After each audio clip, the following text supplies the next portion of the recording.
ایک کافر جوان اپنے چچا کی بیٹی پر عاشق ہو گیا۔ اس کا چچا حبشہ کا بادشاہ تھا۔ جوان اپنے چچا کے پاس گیا اور کہا، چچا مجھے آپ کی بیٹی پسند ہے، میں اس کی خواستگاری کے لیے آیا ہوں۔ بادشاہ نے کہا، کوئی بات نہیں، لیکن اس کا مہر بہت بھاری ہے۔ جوان نے کہا، جو کچھ بھی ہو مجھے قبول ہے۔ بادشاہ نے کہا، مدینہ شہر میں میرا ایک دشمن رہتا ہے، اس کا سر میرے پاس لاؤ، اس وقت میری بیٹی تمہاری ہوگی۔ جوان نے کہا، چچا جان، آپ کے دشمن کا کیا نام ہے؟ کہا، لوگ اسے علی ابن ابی طالب کے نام سے جانتے ہیں۔ جوان نے فوراً گھوڑے کے اوپر زین رکھی اور تیر، تلوار، نیزہ اور کمان کے ساتھ راہی مدینہ ہوا۔ جب شہر کے نزدیک ایک پتے کے اوپر پہنچا تو دیکھا کہ ایک عربی جوان نخلستان میں باغبانی و بیلچہ چلا رہا ہے۔ جوان کے نزدیک گیا اور کہا، اے مرد عرب، کیا تم نے علی کو جانتے ہو؟ کیا تم نے علی کو دیکھا ہے؟ جوان عرب نے کہا، علی سے کیا کام ہے؟ اس نے کہا، اپنے چچا جو کہ حبشہ کا بادشاہ ہے، اس کے لیے علی کا سر لینے آیا ہوں، کیونکہ اس نے اپنی بیٹی کا حق مہر علی کا سر قرار دیا ہے۔ جوان نے کہا، تم علی کا مقابلہ نہیں کر سکتے۔ اس نے کہا، کیا تم علی کو جانتے ہو؟ جوان عرب، جی، ہر روز اس کے ساتھ ہوتا ہوں اور ہر روز اس کو دیکھتا ہوں۔ اس نے کہا، علی کیسی ہیبت رکھتا ہے کہ میں اس کا سر تن سے جدا نہیں کر سکتا۔ جوان عرب، میرے قد جتنا اس کا قد ہے اور جسامت بھی میرے ہی اندازے کے مطابق ہے۔ اس نے کہا، اگر تمہاری طرح ہے تو پھر تو کوئی مسئلہ نہیں۔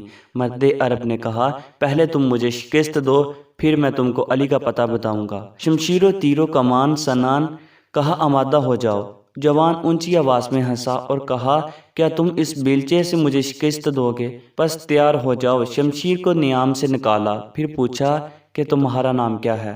مرد مجاہد نے جواب دیا، عبداللہ۔ تمہارا نام کیا ہے؟ اس نے کہا، فتح، اور اسی لمحے تلوار کے ساتھ عبداللہ پر حملہ کر دیا۔ عبداللہ نے چشم زدن میں اس کو گندے اور بازو سے پکڑا اور آسمان کی طرف بلند کیا اور زمین پر دے مارا اور اس کا خنجر اپنے ہاتھ میں لیا اور بلند کیا۔ اچانک دیکھا کہ جوان کی آنکھوں میں آنسو جاری ہو رہے ہیں۔ مرد عرب نے کہا، کیوں رو رہے ہو؟ جوان نے کہا، میں اپنے چچا کی بیٹی کا عاشق تھا، آیا تھا تاکہ علی کا سر اپنے چچا کے لیے لے جاؤں تاکہ وہ اپنی دختر مجھے دے دیں، لیکن لگتا ہے ابھی آپ کے ہاتھوں سے مارا جاؤں گا۔ مرد عرب نے جوان کو بلند کیا اور کہا، آ جاؤ، اس تلوار سے میرا سر اپنے چچا کے لیے لے جاؤ۔ اس نے پوچھا، تم کون ہو؟ کہا، میں اسد اللہ الغالب، علی ابن ابی طالب ہوں۔ اگر میرے سر کی وجہ سے خدا کے بندوں میں سے کسی کا دل شاد ہوتا ہے تو میں حاضر ہوں کہ میرا سر تمہارے چچا کی بیٹی کا حق مہر ہو جائے۔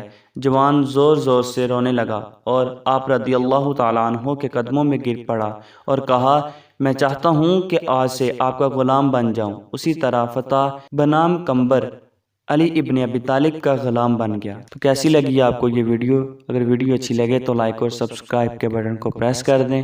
مزید اچھی اسلامک اور سبق آموز ویڈیوز دیکھنے کے لیے ہمارے چینل کو سبسکرائب لازمی کیجیے گا۔ تو ملتے ہیں نیکسٹ ویڈیو میں، تب تک کے لیے اللہ حافظ۔